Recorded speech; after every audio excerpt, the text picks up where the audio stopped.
Yes, ఒకసారి మసన చెన్నప్ప గారితో మాట్లాడదాం. సార్, రాముడు గురించి మనం ఇంతగా మాట్లాడుకుంటున్నాం కదా, అసలు రాముడు అనే దైవం అనుకున్నాం ఎప్పటి వాడైనా ఒక సామాన్య మనిషిగా వచ్చాడు, రకరకాల కష్టాలను ఎదుర్కొన్నాడు, తర్వాత వీరుడయ్యాడు, విజయం సాధించాడు, మనిషిగానే కనిపించాడు.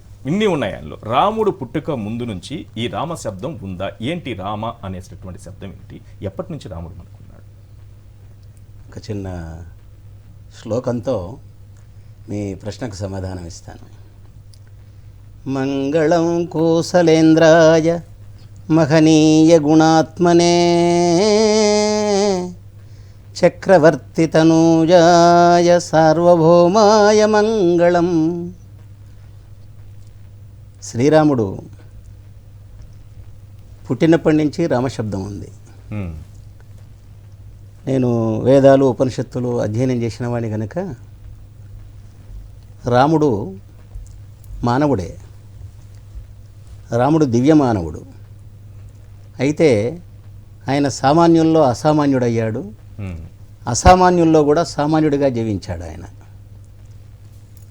కౌసల్య సుప్రజారామ పూర్వాసంధ్య ప్రవర్తతే ఉత్తిష్ట నరశార్దూల కర్తవ్యం దైవమానీతం అని విశ్వామిత్రుడు రాముణ్ణి లక్ష్మణుణ్ణి లేపుతాడు, పడుకున్న వాళ్ళని. ఉత్తిష్ట నరశార్దూల అంటాడు. అంటే ఓ పురుషశ్రేష్ఠుడా, ఓ మానవ శ్రేష్ఠుడా, నువ్వు లేచి నీ కర్తవ్యాన్ని నిర్వహించు అంటాడు.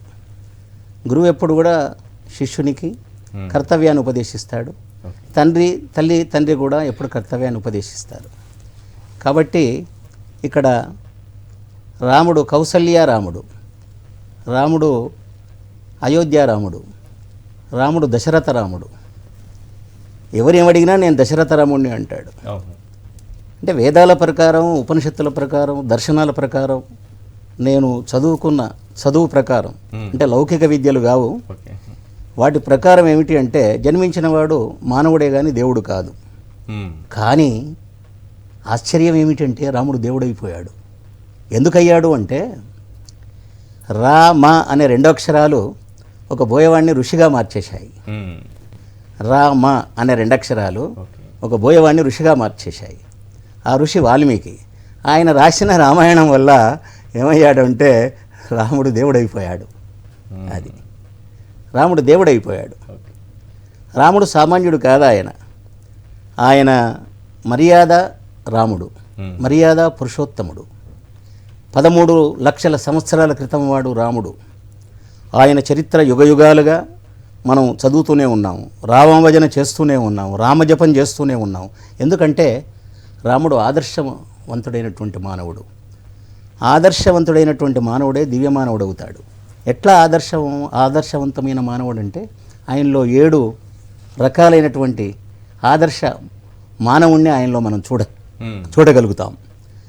ఒకడిని ఆదర్శవంతుడైనటువంటి కుమారుడు, ఆదర్శవంతుడైనటువంటి తండ్రి, ఆదర్శవంతుడైనటువంటి శిష్యుడు, ఆదర్శవంతుడైనటువంటి సోదరుడు, ఆదర్శవంతుడైనటువంటి పతి, ఆదర్శవంతుడైనటువంటి స్నేహితుడు, ఆదర్శవంతుడైనటువంటి శత్రువు కూడా. శత్రువుల యందు కూడా ఎలా ఉండాలి, ఆదర్శవంతుడైనటువంటి దాత కూడా. ఆయన కాలంలో ఆయన ఎవరికైనా దానం చేస్తే ఆ దానం ఎలాంటిది అంటే ఆ దానం తీసుకున్నటువంటి వాడు ఇంకా ఎవరిని కూడా దానం అడిగేవాడు కాదట. అలాంటి దాత శ్రీరామచంద్రుడు అన్నమాట. అందుకే మనం రామరాజ్యం కావాలి, రామరాజ్యం కావాలి అంటాం. ఇప్పటికీ రామరాజ్యం కావాలి అంటాం. ఇప్పుడు కట్టే, కొట్టే, తెచ్చే అనే 3 పదాలు రామాయణం యొక్క అర్థాన్ని తెలియజేస్తూ ఉన్నాయి. కట్టె అంటే వారధిని కట్టాడు, కొట్టే అంటే రావణాసురుని పడగొట్టాడు, తెచ్చే అంటే సీతను తెచ్చాడని. కానీ నా ఉద్దేశం ప్రకారం ఆయన ఏదైతే ఉందో, ఆయన కట్టె అంటే ధర్మానికి పట్టం కట్టినవాడు, ధర్మానికి పట్టం కట్టినటువంటి వాడు, అధర్మాన్ని పడగొట్టినటువంటి వాడు, రామరాజ్యం తెచ్చినటువంటి వాడు. రామరాజ్యం అంటే చల్లని రాజ్యం అన్నమాట, రాజ్యం అన్నమాట. ఎందుకయ్యా రామచంద్రుడయ్యాడు? ఆయన సూర్యవంశానికి చెందినటువంటి రాముడు రామచంద్రుడయ్యాడు. ఆ చంద్ర శబ్దం ఎందుకు వచ్చింది ఆయనకు? సూర్యవంశానికి చెందినవాడు, చంద్రశబ్దం వచ్చింది. అవును, రామాయణంలో మనకు చాలా చోట్ల కనిపిస్తుంది. ఆయన ఇక్ష్వాకు కులానికి చెందినవాడు, ఇక్ష్వాకు వంశానికి చెందినవాడు. తర్వాత ఆయన రఘువంశానికి చెందినటువంటి వాడు. సూర్యవంశానికి చెందినటువంటి వాడు, కాకుత్స వంశానికి చెందినవాడు. మ్మ్. శ్రీకంఠ చాపకండన పాకారి ప్రముఖ వినుత భండన విలసత్కాకుత్సవంశమండన రాకేందు యశో విశాల రామనృపాల అని పోతన్న గారు. రాముని చరిత్ర లేని కావ్యం లేదు, రాముని చరిత్ర లేనటువంటి సాహిత్యం లేదు, రాముని చరిత్ర లేని భాష లేదు, రాముని గుడి లేని ఊరు కూడా లేదు నిజంగా భారతదేశంలో. నిజంగా చెప్పాలంటే ఇప్పుడు పాడుబడిన స్థితిలో ఉండవచ్చు, Yes. కానీ పాడుబడినటువంటి ఆ స్థితిలో ఉన్నటువంటి ఆ దేవాలయాన్ని ఇప్పుడు పునరుద్ధరించవలసినటువంటి అవసరం ఉన్నది. వచ్చింది సార్, వచ్చింది స్వామి. ఇప్పటికే అందరికి చాలా మందికి భావం కలిగింది ఈ రోజు. ఇప్పుడు మానవుడు వేదం ఏం చెప్తుంది అంటే మనోర్భవ అని చెప్తుంది, మనిషివిక అని చెప్తుంది. మ్మ్. నిజమైన మనిషి, స్వచ్ఛమైన మనిషి, నిజాయితీ కలిగినటువంటి మనిషి శ్రీరామచంద్రుడు అన్నమాట. ఆయనలో ఒక గొప్ప మానవుణ్ణి మనం చూడగలుగుతాం. ఆయన దివ్య మానవుడు అంటాం మనం. కాబట్టి ఆ దివ్య గుణములు కలిగినటువంటి వాడు ఆయన అందరి చేత ప్రేమింపదగినటువంటి వాడు. శత్రువును ఎట్లా అంటే, శత్రువుని గురించి మనం చెప్పాలి అంటే, రావణాసురుడు సంహరింపబడ్డాడు, మ్మ్. ఆ పక్కనే రాముడు ఉన్నాడు, సంహరించి వెళ్ళిపోలేదు. ఆ తర్వాత అక్కడ లక్ష్మణుడు రావణుణ్ణి దూషిస్తాడు మ్మ్. చనిపోయిన తర్వాత. అప్పుడు రాముడు అంటాడు, చనిపోయిన వాడిని దూషించకూడదు అంటాడు. బ్రతికున్నప్పుడు దూషించవచ్చు కానీ చనిపోయినప్పుడు దూషించరాదు, అతడు నాకు జ్యేష్ఠ భ్రాత అంటాడు. మ్మ్. ఒక మానవోత్తముడు అన్నమాట, పురుషోత్తముడు అన్నమాట రాముడు. మర్యాదను ఎక్కడా తప్పలేదు ఆయన.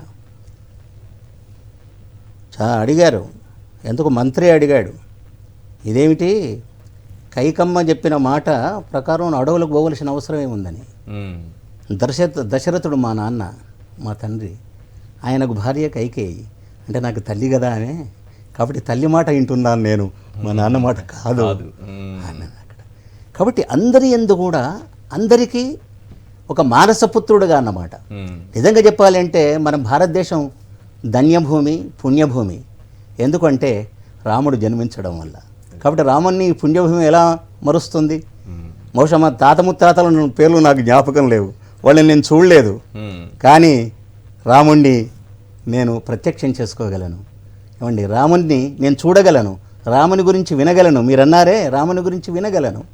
చెవులు రాముని గురించి వినాలనిపిస్తాయి, కళ్ళు రాముణ్ణి చూడాలనిపిస్తాయి. ఆయన ఇప్పుడు రాముడు మంచి బాలుడు, రాముడు మంచి బాలుడు అనే మాట లోకంలో చాలా గొప్పగా మంచి బాలుడు అంటే గుడ్ బాయ్ అన్నమాట. రాముని దగ్గర ఉన్నటువంటి సద్గుణాలు ఇంకెవరి దగ్గర లేవు. చాలా మంది దగ్గర ఉండవచ్చు. అమ్మ చెప్పినట్టే ఇని ఏమండి తర్వాత పక్కకు పోయి తుడిచేసేవాళ్ళు కూడా ఉంటారు, కానీ రాముడు అలాంటి వాడు కాదు. కాబట్టి రాముడు తూచా తప్పకుండా ధర్మాన్ని పాటించినటువంటి వాడు. అందుకే రామో విగ్రహవాన్ ధర్మ అన్నారు. ఇంకోటి ఆశ్చర్యకరమైన విషయం ఏమిటంటే, ఆవిడ రాముడిని ప్రతిష్ఠించి ఒక కుడి చేతిలో బాణాన్ని, ఎడమ చేతిలో విల్లును ధరింపజేశారు. అది క్షాత్రం అన్నమాట, క్షత్రియ ధర్మానికి సంపద అన్నమాట. ధర్మం అంటే చాలామంది అనుకునే సత్యం ఉండవచ్చు, బ్రహ్మచర్యం ఉండొచ్చు, అనేకమైన ధర్మాలు ఉండొచ్చు. ఏమండి, శౌచ సంతోష తపస్వాధ్యాయాలు కావచ్చు, యమనియమ ఆసన ప్రాణాయామాలు కావచ్చు, తర్వాత అహింస సత్యం అస్తేయం ఏమైనా కావచ్చు ధర్మాలు. అహింస కూడా అహింస కూడా ధర్మం కావచ్చు, సత్యం కూడా ధర్మం కావచ్చు. కానీ అతడు క్షత్రియ సంజాతుడు, చాలా గొప్ప విశిష్టమైనటువంటి వాడు. నారచీరలు కట్టుకున్నటువంటి రాముడు నారచీరలు కట్టుకున్నటువంటి సీతతో అడవికి వచ్చాడు. వచ్చిన తర్వాత విల్లమ్ములు ధరించాడు. ఇదేంది మునుల మధ్యన మనం తిరుగుతున్నాము, మరి నీవు ఈ విల్లంబులు ఎందుకు ధరించావు? ఒకటి చెప్పాలి ఈ ప్రజలకు, నార చీరలు అంటే ఆ రోజు రాముడు చీర ధరించాడు అనుకుంటారేమో. చీర అంటే వస్త్రం. అందరూ కట్టుకునే చీర అనుకునే ప్రమాదం ఉంటుంది. చాలా గొప్పగా చెప్పారు. ఆ రోజు చీర అంటే అన్నమాట, అంటే నారతో తయారు చేసినటువంటి వస్త్రం అన్నమాట. ఇట్లా కాషాయ వస్త్రం లాగా అదొక వస్త్రం అన్నమాట చీర అంటే. చీరలు ధరించారంటే. అయితే అక్కడ సీత అడుగుతుంది, ఇది అరణ్యంలో మునుల మధ్యన మనం తిరుగుతున్నాం కదా, అరణ్యవాసం చేయడానికి వచ్చావు కదా, నీవు ఈ విల్లంబులు ఎందుకు ధరించావు అని అడుగుతుంది. అంటే నేను క్షత్రియుణ్ణి. క్షత్రియుడు అంటే క్షాత్రాన్ని వరించినటువంటి వాడు ఆ ధర్మాన్ని పూర్తి చేయాలి, నిర్వహించాలి. ఇక్కడ మునులను రక్షించే బాధ్యత కూడా మన మీద ఉంది అన్నాడు ఆయన. కాబట్టి ఇది గొప్ప విషయం అన్నమాట. అంటే రాజు రాజ్యంలో ఉండి ప్రజలను రక్షించడమే కాదు, అరణ్యానికి వచ్చిన అక్కడ ఉన్నటువంటి వాళ్ళు క్షాత్రధర్మం. అరణ్యంలో చాలా మంది ఉన్నారు, వనచరులు ఉన్నారు, బోయలు ఉన్నారు, చెంచులు ఉన్నారు, మునులు ఉన్నారు, గొప్ప గొప్ప వానప్రస్థులు చాలా మంది ఉన్నారు. వానప్రస్థాశ్రమాలన్నీ చాలా ఉన్నాయి, గురుకులాలు చాలా ఉన్నాయి. వాళ్ళని రక్షించాలి కాబట్టి నేను ధరించానంటాడు. కాబట్టి అందుకే ఆ బాలరాముని యొక్క ఆ మూర్తిని మనం చూసినప్పుడు బహుశా వాళ్ళు చాలా గొప్ప చాలా ఆదర్శంతో చాలా చిన్నప్పటి నుంచి ఆ ధర్మాన్ని పాటించవలసిన ధర్మాన్ని కాపాడితే అది మనల్ని కాపాడుతుంది. కాబట్టి అక్కడ రాముడు చిన్నప్పటి నుంచి కూడా ధర్మాన్ని కాపాడినాడు గనక ధర్మమే మూర్తి అయ్యాడు, ధర్మమే ఆకారం అయ్యాడు. ఇప్పుడు మనం ధర్మం అనగానే ఎవరు గుర్తుకొస్తారు? ధర్మరాజు గుర్తుకు రాడు, ఓసారి ధర్మరాజు గుర్తుగాడు, కానీ రాముడే మనకు గుర్తుకొస్తాడు.